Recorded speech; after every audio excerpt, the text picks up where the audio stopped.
It is Chainsaw Man Tuesday, October 24th, 2023 actually, and I did not skip the whole year ahead. 2023. Oh god, I just pressed everything on my car. Well, as you might have seen with the previous introduction, I've been new fridge goofing, and oh, I gotta make sure I take things out of my pocket before they fall out and it makes a really loud noise again. Okay. New fridge has been goofed. Water bottle has been filled preemptively and not at the gym. What else am I thinking of right now? I haven't driven my car in 2 days. I forgot. Is this kid knocking across the road? All right. God, it is now conference week in the old local school district for me. And there are a lot of children running across the street right now staring. Are they gonna run across? Are they not? I don't know. And again, I haven't driven my car in 2 days, and just happened so that, like, for some reason, the tree that's right in front of my house always gets red and always de-sheds, or actually not de-sheds, sheds its leaves very quickly. And now my car looks like a confetti flyer, whereas I'm flying or driving around, I see a bunch of leaves behind me just flying off the bed of my truck right now. There's also still a lot on my little sunroof as well. But is that an iPad on the ground? What is that? What is that? It legitimately looks like an iPad on the ground. I think somebody dropped their iPad, but I don't really want to get out and look at it either. Alright, let me out of this turn real quick though. And off I go. Aw, man. There's roadkill on the road already. Man! I think I might have mentioned this before, but I mean, well, I guess it's obvious that nobody goes, oh, wait, I love looking at roadkill on the ground. But I don't know, that just kind of just ruins my day a little bit. Wow, it is literally like I'm a confetti flyer right now. I'm looking behind me and I see so many leaves flying off my car. Not my problem. It's the person's problem for the person behind me now. The person's problem for the person behind me. Maybe my skill and expertise at using the English language really is degrading as the time goes on. Also, I gotta sneeze. That was rather unpleasant. I know some people try to hold in their sneezes, especially like if they're in like a really like public setting or maybe like a quiet setting, so they don't want to be, make it too obnoxious. But I'm in the boat where if I gotta sneeze, I'm gonna sneeze. I'm not gonna deny my body of its own bodily functions. Like if I gotta sneeze, I'm not gonna go out of my whole way to like repress it and hold it in.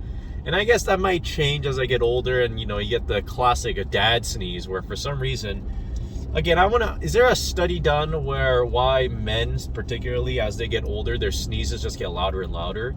And you can be thinking like, oh, is it like a psychological thing? They just go, oh, since I'm older now, I care less, so I'm going to let out the big sneeze. But at the same time, it's not like you sneeze harder, right? It's not like I actively wake up one day and I go, today I'm going to sneeze as hard as I can. No, it's just I sneeze, and then I notice that the decibels has increased the older I get, and I go, why? Why is that the case? Why do it be like that? I don't know. Is there some weird physiological response to you getting older and you getting a louder sneeze? I do not know, and I'm not licensed to say so. Also, those kids are riding bikes around, and it just started raining, so I kind of feel bad for them. I'll definitely say last year around this time when I was still biking around as my main form of exercise, biking in the rain is fun for like, oh my god. What is going on today? I just saw my second roadkill of the day now. The first was a possum, and now I just saw a raccoon on the ground. Thing is, that raccoon did look like it was sleeping, so I'm just going to hope that it's sleeping and not actually dead, but that's just wishful thinking at this point. But enough rambling about, maybe this is what happens when I don't go to the gym for 2 days as my designated rest days, because I kind of wanted to challenge myself a little bit where, like, again, I'm not on steroids, I'm not like some genetic anomaly, so I know I can't probably work out every day and be completely fine. But I wanted to try myself out and like challenge myself in a little bit where if I'm not sore, I was going to go to the gym as long as I can. Like, especially if I'm not sore in the body part that I'm working out on, right? I was gonna just keep on going because some people work out every day and they make a lot of progress. So of course I see that and I go, what if I can do that too? Well, I think it's safe to say currently at least I cannot do that, because on Sunday I woke up and nothing was particularly sore per se, but I just had no energy. Like, and you could argue like, yeah, I could have just gone to the gym, maybe even got, a workout in, but it just wasn't there. And again, I never want to force myself to go to the gym. Like, my current mythology right now, way of thinking, some might even say as well, is that I'm only going to go to the gym if I want to go to the gym. And if I wanted to go to the gym every day, then I'm going to go to the gym every day. But that day, there was a part of me where I wanted to go. Like, it was like that push and drive, that challenging part where I'm just like, I want to challenge myself to go. Like, I want to get in there and be satisfied that I did. But then I got out of bed, I ate my breakfast, and I did my little morning routine, did a little bit of work, and then I just realized, yeah, I don't think I'm going to have a good workout today. And you could be thinking too, like, oh, if you tell yourself already you're not going to have a good workout, you're not going to have a good workout. But I don't know, it's been almost a year now of lifting now, where I just knew that I was going to go in, probably not feel that satisfied with it. And I'd rather go in if I'm going to have the full satisfaction of going in and getting a workout done. Does that mean I might be leaving gains out on the table because I didn't go in those 2 days? Maybe, who knows? Maybe like right now, because we're back for back. It is back day, gosh darn it. With a good old back maxing right now, where I'm thinking about think maxing in the car while I'm car max talking right now. But with enough those silly buzzwords aside, if I were to go on Sunday, that would have been back, and then on Monday I would have done arms, and today would have been legs, which means I would have been hitting legs in I guess not just hitting legs, but with my current split being a 4-day split, that would be the first time in a while where I'd be hitting a lot of my body parts in not high frequency, but almost twice a week. What was that noise? Oh, well, that is cool. Do you guys ever remember Teletubbies? And they had Teletubbies, not Teletubbies. Actually, I guess either or, they make sense, right? Do you guys remember Teletubbies where they had that vacuum character? I don't even know what to call it. Maybe it was really just called Vacuum Man or something, but they had one of those, and like I don't really know what to call them. The people that do like lawn care. I don't know if there's like a specific name for them, like a title, but the people that do like lawn care and like gardening and stuff like that, they had one of those giant vacuums and they were just sweeping a bunch of leaves into it. And it did look kind of cool actually, because it looked exactly like the vacuum from Teletubbies. I remember always being scared of the big sun baby from Teletubbies because for some reason it just felt really unnatural. And I know you might be thinking, Andy, go back to talking about the gym. No, I'm going to talk about the sun baby from the Teletubbies real quick. I was not a fan of the sun baby from the Teletubbies show, if I'm being honest. As a child, I know looking back, the Teletubbies are definitely more uncanny, unnatural, and more scary to look at than versus, the sun baby, right? But when I was a kid, the sun baby just really did not sit right with me. And every time I made eye contact with the sun baby and it's doing its a little giggle, it's a little laugh, it's like as it's giggling as the sun, something in the part of my mind just said, I'm not a fan of that. Am not a big fan of that, if I'm being honest. Honestly, right now too, to go back and stray away from the old Teletubby sun baby talk right now, I don't know what gym I want to go to right now. I'm about a minute away from Move Fitness, so I could go there, but I feel like LA sounds pretty fun too right now also. I'm just trying to think what machines I want to use today for back, because I do like the assisted pull-up better at Move, but I do really like that chest-supported row that they have at LA as well. But they also have the really good rowing machine. Actually, they have a lot of rowing machines at LA actually, so I could do that as well. But I also kind of feel like I've been dilly-dallying and goofing around a little bit too much on my recent workouts, where I'm like trying out too many variations because I just thought it was fun. Because I do need to see a little bit more progression in terms of weights and reps depending on. And the way I can do that is just being consistent with like the same 3 or 4 exercises that I do and just constantly progressing at them. Is dilly-dallying around going to be the end of the world? No, but... And I also feel like that was my what should I call it? My mental nourishment, cultural enrichment activities. You know, since it says here I'm going to Move Fitness, why not? We are going to the old Move Fitness, and I'm going to have a grand old time today. Because it also looks pretty darn empty right now. But I say that every single time I pull up the Move, I go, wow, there's no cars on the parking lot. Then I walk in, and it's literally one of the busiest days I think I've ever encountered. But back day, I'm thinking 6 sets of pull down activities, 4 sets of rows, rear deltoids, and I think I'll add in a little bit of abs because I think they're finally not sore after a week of them being sore. So I'll see you guys in a bit after 30 minutes of cardio, of course. My beloved assisted pulling machine is being occupied right now. We're back to the old tried and true classic of the old lat pull down.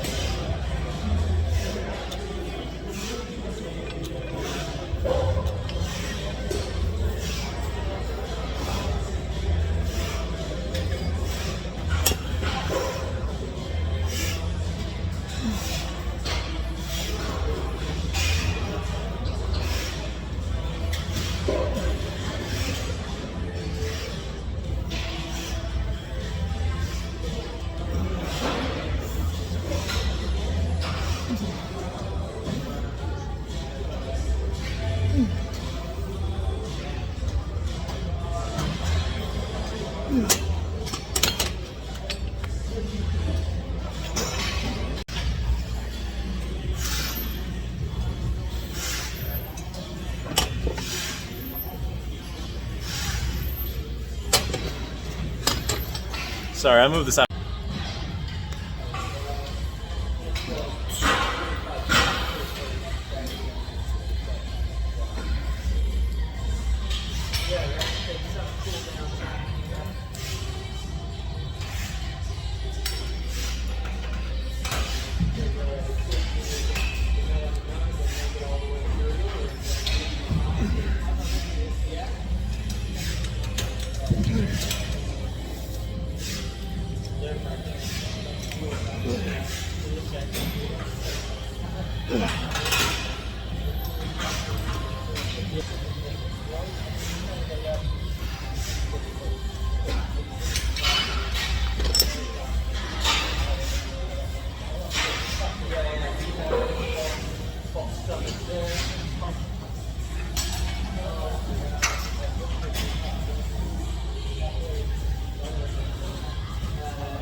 The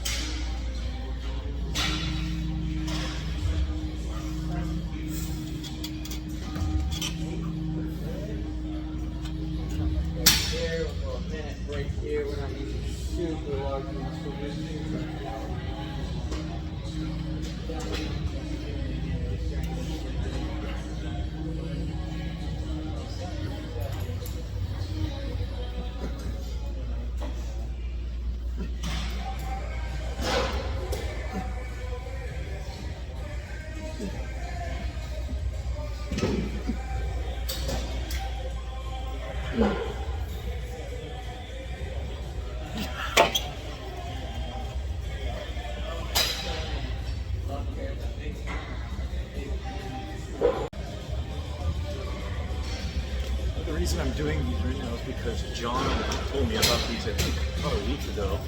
But I think after looking at my last set, I want to put my grip a little farther on the edge. And just really.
Alright.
Lats and mid and upper back have been hit. And now it's time for some rear deltoids.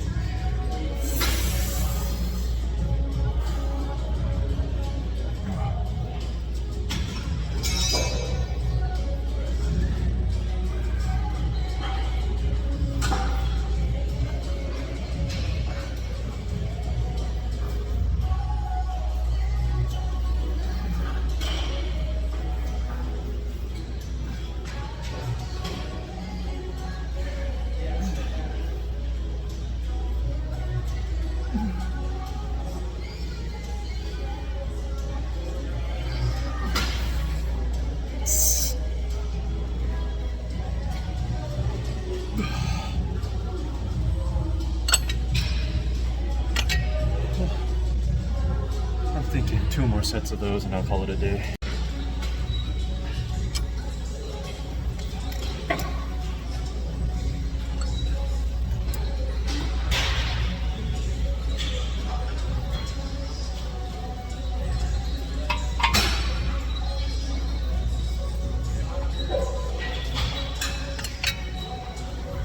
Okay, I try to get silly with the angles right there, but I'll have to clean up them.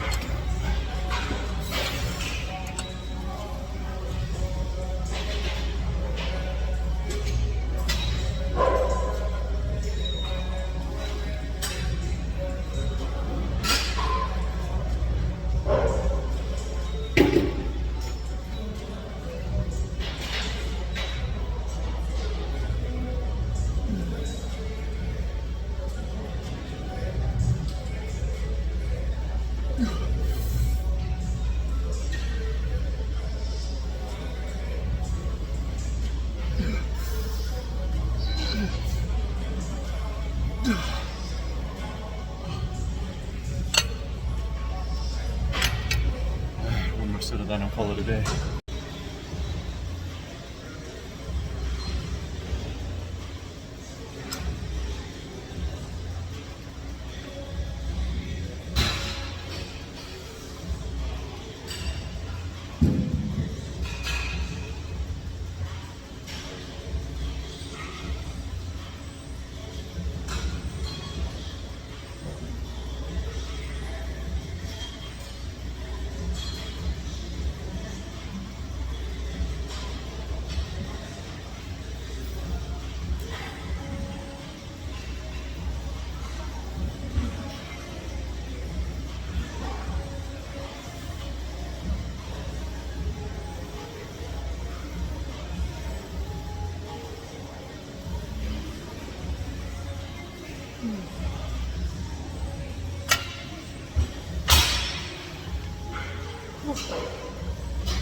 I know I said I was going to do that in only 3 sets, but I noticed on that last set, I don't know if they have the scientific term, but I kept bending my elbows. I don't know if some cooler scientific term for it, but I'm going to drop the weight. I'm going to make sure my elbows stay as straight as possible for the remainder of this set, or a surprise drop set, I guess. Elbows straight.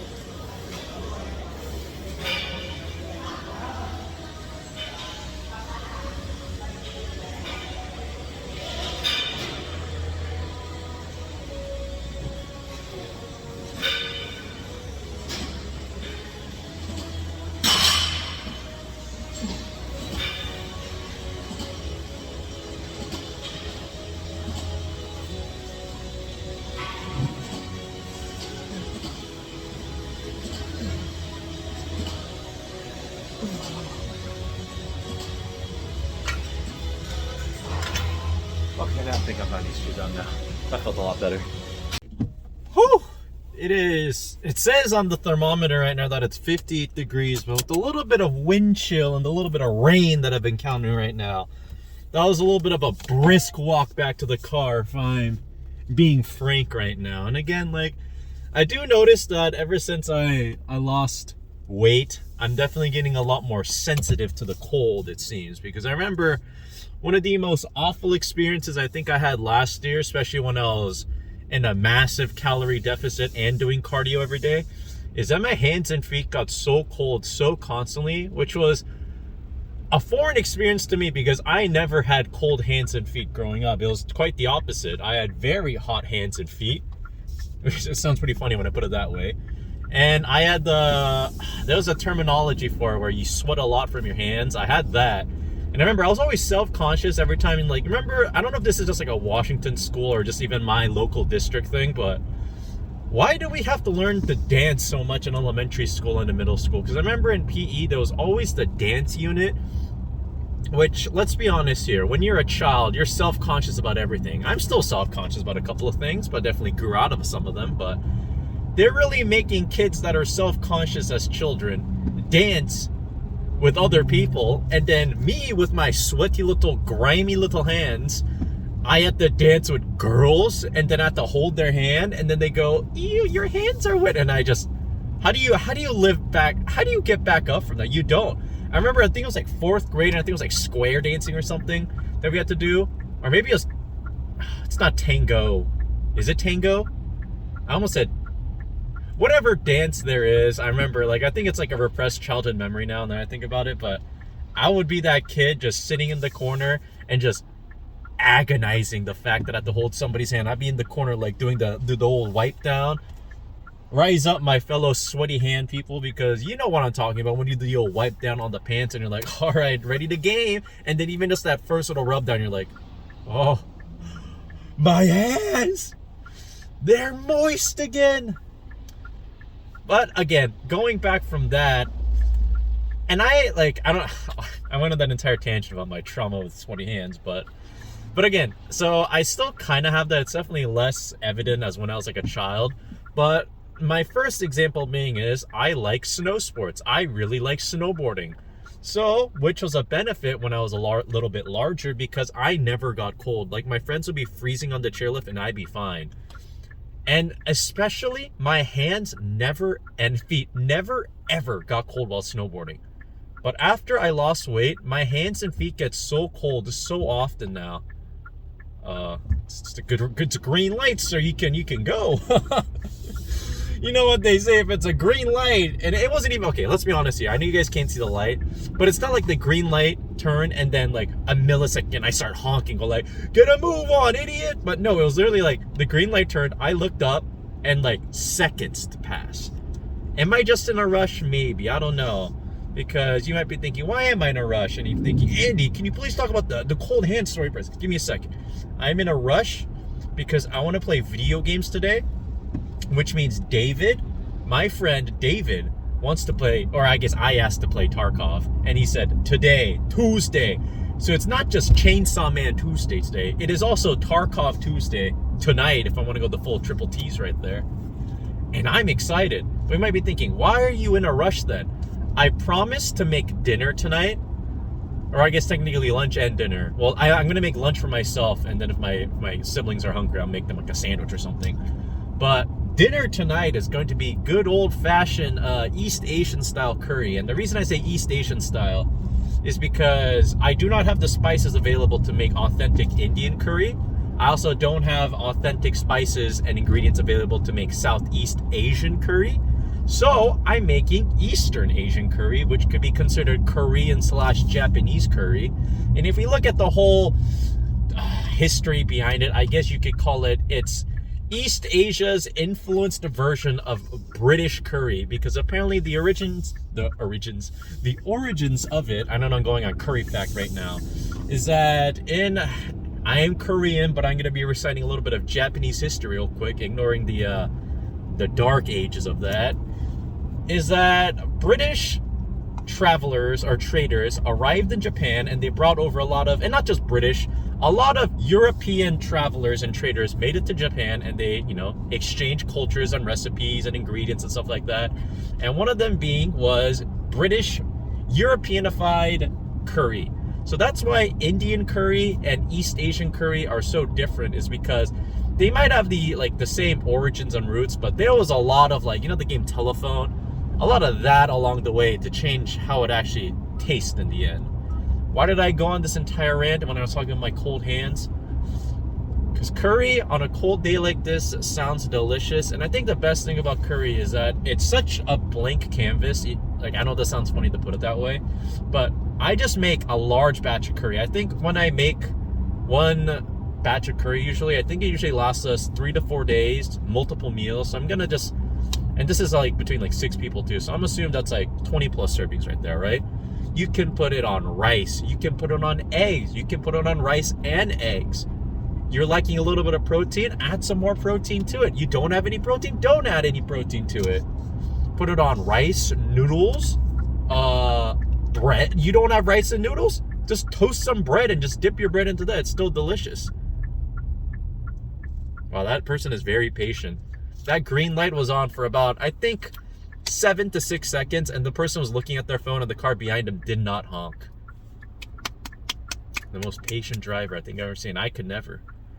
I'm a little road raging, toxic driver on the road, as I realize the more I record myself driving in the car, where you just see me go, get out of my way! And then I don't know why I get so angry when I drive. It's like I think it's really something that gaming and driving are two things where your deep, darkest, toxic behaviors really just flow out of you. And this is if you ever really want to know what somebody's truly, you got to see them gaming, and you got to see them driving. Maybe even more so driving, because sometimes gaming, people can hide their true intentions a little bit if they're they're LARPing. But again, I know I'm talking about the whole curry thing, but I want to make curry, and I know curry doesn't take that long, especially, guys, if you ever want to make East Asian curry, you could go the extra mile and make your own spice blend, your own curry mix, right? But those little bricks, or those pre-made curry mixes that already have the roux incorporated into them, they save you so much time and effort, and they still taste delicious. Could it taste better if you made your own mix?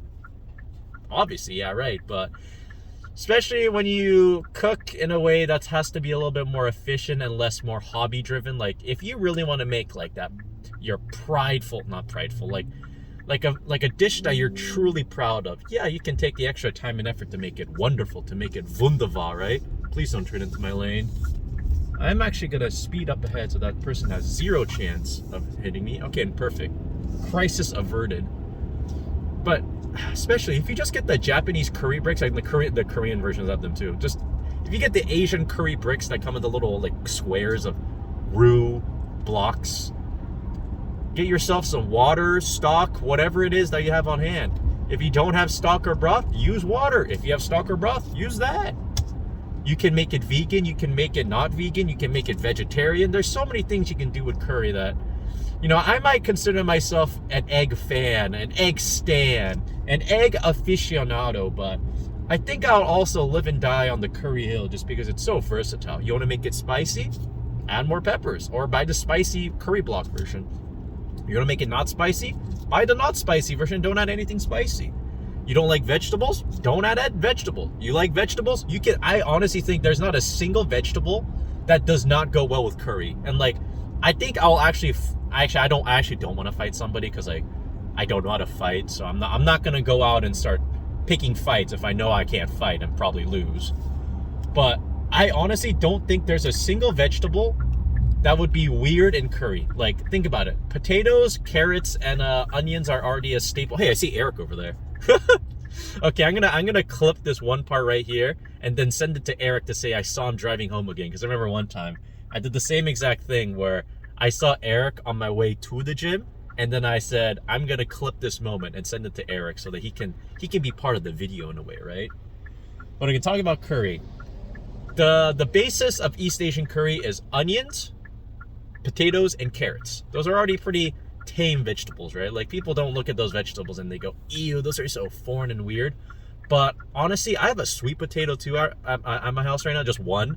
I might throw that in as well. And depending on vegetables, like asparagus sounds delicious, green peas sound delicious, green beans sound really delicious, corn. I honestly think radish might not be bad either. I don't want to add in radish because I'm not the biggest fan of cooked radish. I'm more of a fan of raw radish, or my personal favorite, pickled radish. Delicious. But now I'm thinking, I really think any vegetable can go into curry and I'll probably like it. Like, any allium, is that what they're called? You know, like the onion family, like garlic, chives, and like that family. Is it allium? That sounds really familiar, so I'm going to just pretend I know what I'm talking about. Ooh, it's a yellow. I got to go for it. Oh, this guy's going so slow, man. I got to go home and make curry, GMC Sierra. I got places to be. But okay, I'll start ranting about curry because I know I was talking about my cold hands. But again, I went up snowboarding last year, and it wasn't actually, maybe it was before snowboarding. Before snowboarding, I went on a camping trip. Or not a camping, it was a hiking trip where we stayed at like a nice Airbnb and then we went hiking for 3 days. I had to wear mittens the entire hiking trip, and it wasn't even like below freezing. It was like low 40s, I think that's what it was. And my hands were still cold in the mittens that I had to put hand warmers inside the mittens to just to stay warm. And I think I double socked it too. I double socked it with boots on. And that was the only way that was tolerable, and I still got cold during those times. And I also noticed last year especially, I would be gaming, or I would just be sitting at my computer and my hands and feet would get cold, so I had to start wearing socks inside. And it's not like I can wear gloves in game, but my hands got cold, so I always have to like have like a hot mug or warm mug next to me so I can just hold on to it like this and warm my hands up. Am I anemic? Oh. But I remember going up snowboarding and my hands and feet got so cold that, like, I mean, I still had a fun day and all, but like, I might need to invest in some nicer gloves and boots now, where I never had that issue, and now it's getting to the point where I need to invest in better equipment to actually support my new body right now. The new body I've been chiseling away for 10 months now. And I think it's actually been a full year since I got my gym membership now, which, oh, it's that dead possum again. Oh man, I forgot about the roadkill I saw it again because it's right in front of my neighborhood. But curry, cold hands, snowboarding in the distance, Chainsaw Man Tuesday, Tarkov tonight on a Tuesday. What else do I got? I think I can finish out the remaining sourdough bread that I have left, and it's aiming up to be a pretty decent day. Just do a quick little recap of the actual workout though. I didn't feel that strong on my pull down movements today. Also, rest in peace assisted pull-ups, because these two girls were using it and they were on it for a really long time, and they kept chit-chatting, which again, I can't blame them. Like, I mean, I like to chit-chat as well, but there's a reason I go to the gym alone, is because I prevent myself from chit-chatting that way. But they were on that machine for like, I think I counted like 17 minutes. Should I have asked to work in with them? I don't know. Maybe, am I going to be like the intimidating meathead at the gym that's going to be like, I need to use that machine? And then they start running away and they complain about me and they get kicked out of my gym. Then I actually have to go to a different gym. I don't know why I went that whole scenario, but pull downs didn't feel that strong. If anything, they just felt about the same. I think I did up the weight on lat pull downs to 120 when I normally did on 100, and they felt okay. My form definitely wasn't the best though. But on the rows though, I think before I was only able to do like 6 reps on 70 pounds. So a 45 plate and a 25 plate on that row machine, right? But I loaded up 2 plates today. You see that? 2 plates, 90 pounds. And it didn't feel light, of course, but it felt pretty darn good if you ask me. So rows, I felt a lot stronger on today.